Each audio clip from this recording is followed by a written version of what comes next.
Right over here. Right. Yeah, perfect. We're joined now by the head coach of the NC State Wolfpack, Kevin Keats. Coach Keats, we'll ask you to open things with a statement, then we'll take some questions. Well, the Wolfpack are here, and I'm so excited for our team. And, we're probably a little different than everybody else that's here in the Final Four.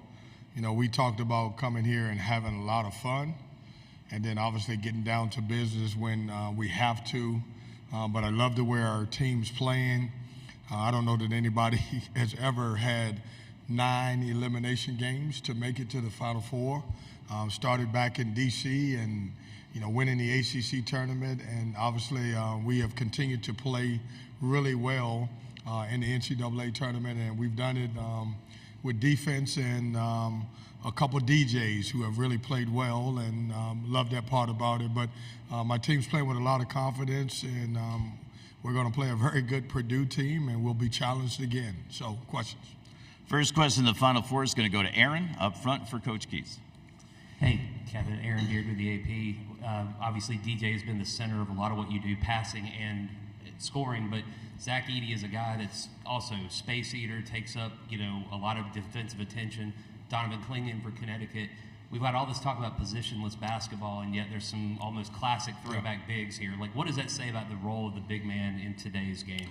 Well, I think everybody probably need to go out and get a big guy now. These are trends, and it was trending towards nobody would play with their back to the basket. And here in the Final Four, 3 guys have led their team to the Final Four because of the way they play. And all 3 of those guys are really good. I'm excited about DJ Burns, great touch, lefty, willing passer. And then obviously we're going to play against Zach Edey, who, if you ask me who keeps you up at night right now, is Zach Edey. He is he's playing at a high level. He can really score the ball. We got to get him out of the lane. Boy, he lives in that lane, and he's really talented. And where he's become a lot better is he passes the ball a lot. But when you lose traditional post, in most times, we got 3 teams that have 3 guys who are really, really good. Coach, our next question is toward the back of the room, just to the right of the aisle. John? Hey, Kevin. John Fanza from Fox Sports. To that point, DJ, of the 3 bigs that we just talked about, so unique in the way that he does things. In terms of players you've coached throughout your career, where would you put his unique skill set? Yeah, I was thinking about that's a great question. I was thinking about that the other day. I don't think I've ever coached a guy like that in my life. And, obviously the transfer portal is open now, and my coaches are like, all right, we got to find DJ Burns. They're like, you're not going to find DJ Burns anywhere else. Lefty, great touch, tremendous personality, doesn't really catch the ball in the post, but he ends up around the basket. I don't know that there's ever been a guy like that before. Like the guards get so mad at him because they don't get assists because he dribbles, 6 times to get where he needs to be. But he's a throwback, and if anybody, I know some guys in here have had a chance to spend a little time with him. What a tremendous personality. We were up 10 against Duke with about a minute to go, and as a coach, I'm like, I'm locked in. It's a minute to go. Anything can happen, and he's over there yelling to the fans, and let's go, and let's go. And I'm like, no, you need to lock in so we can finish the game. So he's about as unique as you're ever going to get, and I'm glad that everybody on the national stage is getting the opportunity to meet DJ Burns. Coach, we're going to stay in that same area of the room. Yeah, Coach. Kevin Sweeney, SI. A couple guys in the locker room mentioned that you told them before the ACC tournament to bring something lucky. Cam Woods' headband, I guess, has made some rounds. Have you ever done that before, and how has that maybe brought your team together a little bit? No, I haven't, and I'm shocked that they listened to it too. But I did. I said, it's hard. We think about us now. We started off 5-1 in the conference, and we lose our last 4. And everybody loses their mind, but our last 4 games were really tough. And so going into the tournament, I needed something else other than, hey, we're a good basketball team, because we knew that. You got to bring something lucky. And it's funny when you talk to guys what's lucky to them, what they brought, to the ACC tournament, and whatever works, but it's working. Coach, we'll move up front. to the left. Yeah, Chip Alexander, the News Observer.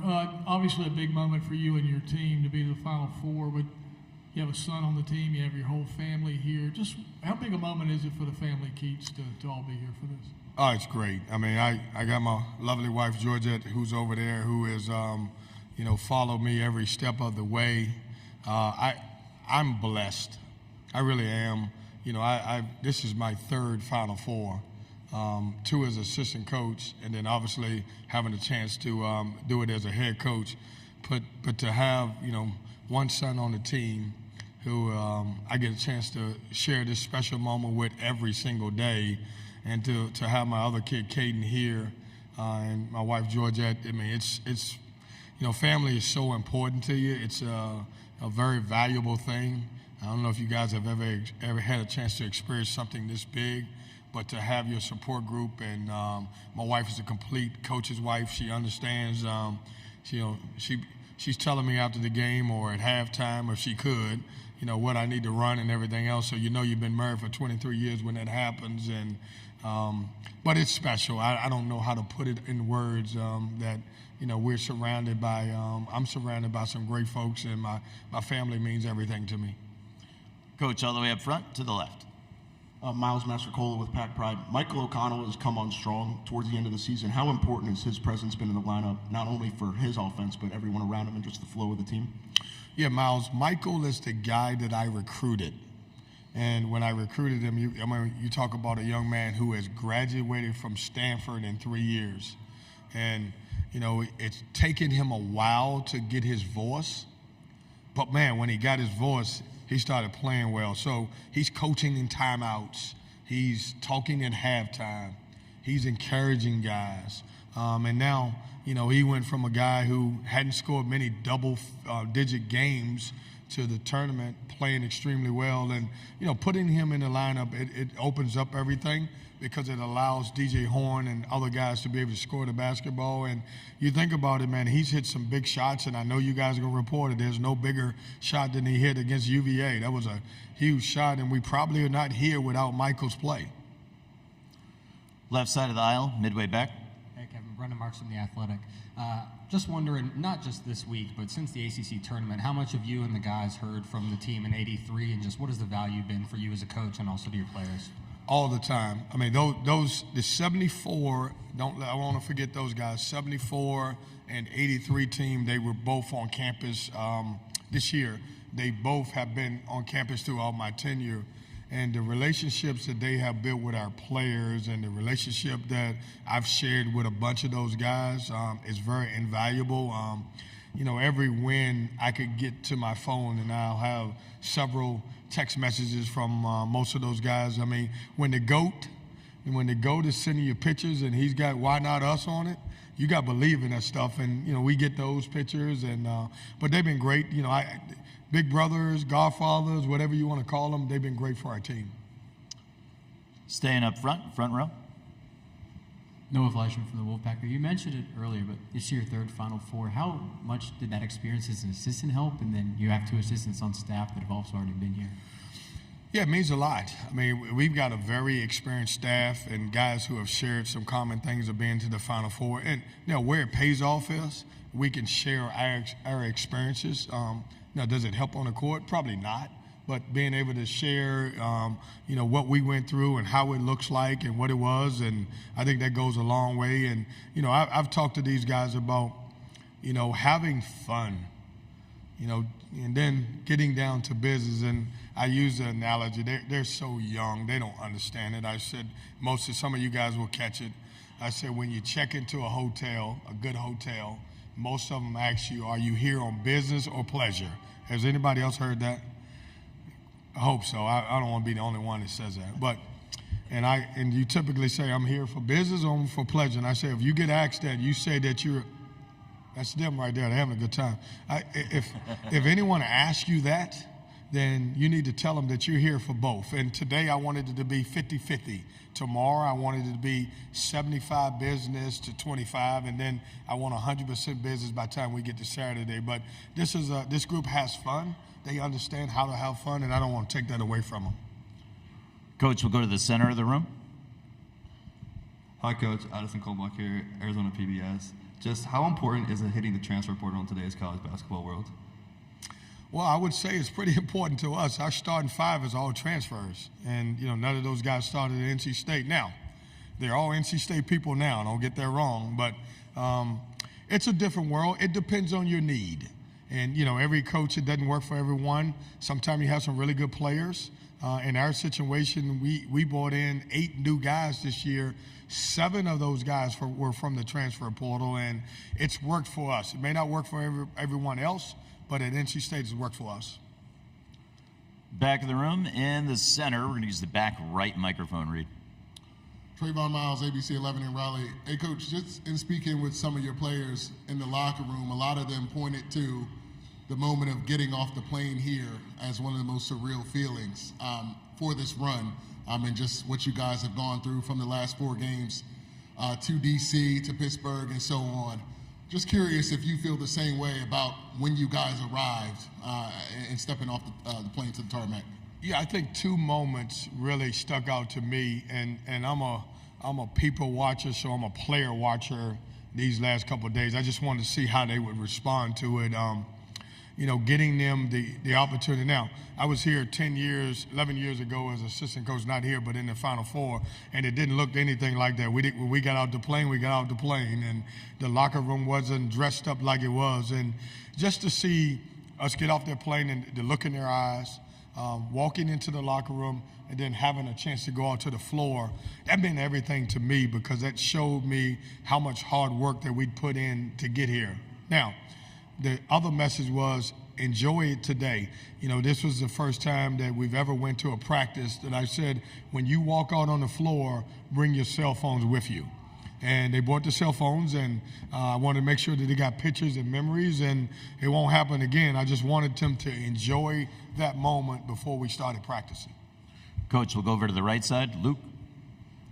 Hey, Kevin. Luke DeCock, Raleigh News and Observer. Just curious, we've talked about this a little bit over the year, but what was the actual genesis of the ice cream tradition? Yeah. How have the players embraced it, and was the shirt your idea? Yeah. So, Coach, go back to the center of the room with Jeff. Jeff Borzello, ESPN. There's been a lot of talk in the last, 5 days about DJ and possibly having an NFL future. Have you fielded any calls from NFL front offices about DJ? And then I guess also, where do you see his future in basketball or football? Yeah, no way he's going to play football. He's got a great touch. He's not that bully that you guys think. Have you spent some time with him? He's a teddy bear off the court. And he doesn't really, that's why I get so frustrated when they get a call, when they call a charge on you. He doesn't bully you. He just goes around, he wheels around you.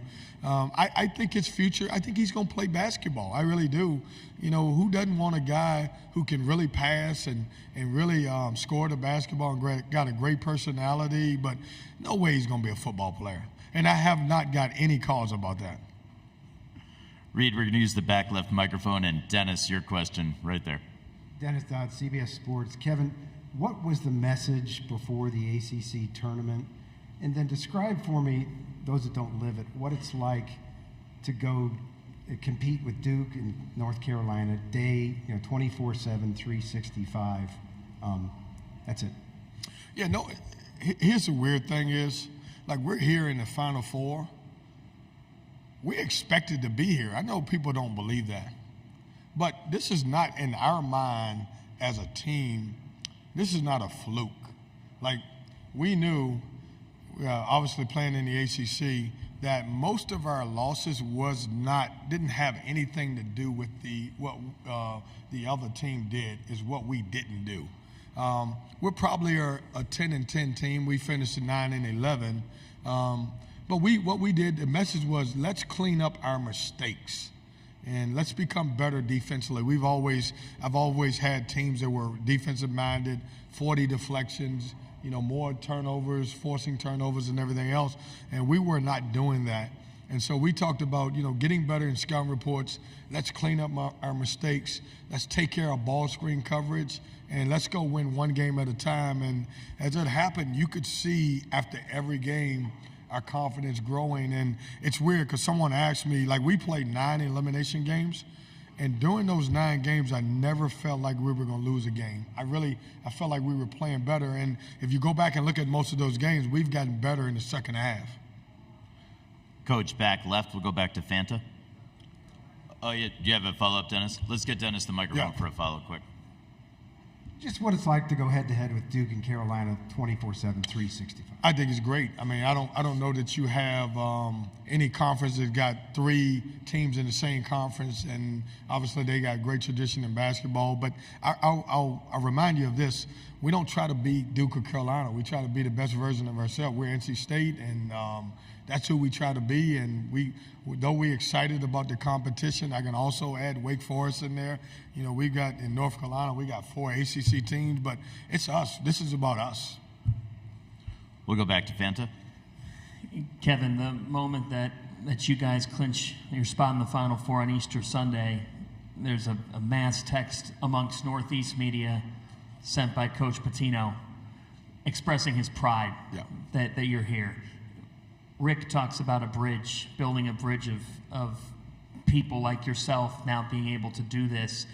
What's the biggest thing that he's imparted on you, and what have you heard from him this week?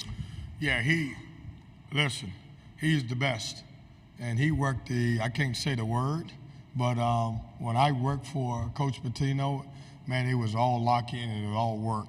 I remember, give you a couple stories, myself and Joaquin Jones, who used to be the head coach at Cal, there was one practice where, we just got there and we got this Hall of Fame coach and he is working his butt off and I'm standing over there looking. I was a head coach at Hargrave for years. I wasn't saying anything. And we had a great practice. And he called Joaquin and myself into the office and we were going up. We're like, wonder what coach wanted. I was like, he's probably going to tell us how good we got a chance to be. And he ripped us. And I was like, man, we just had a great practice. He ripped us because we were not participating enough in practice.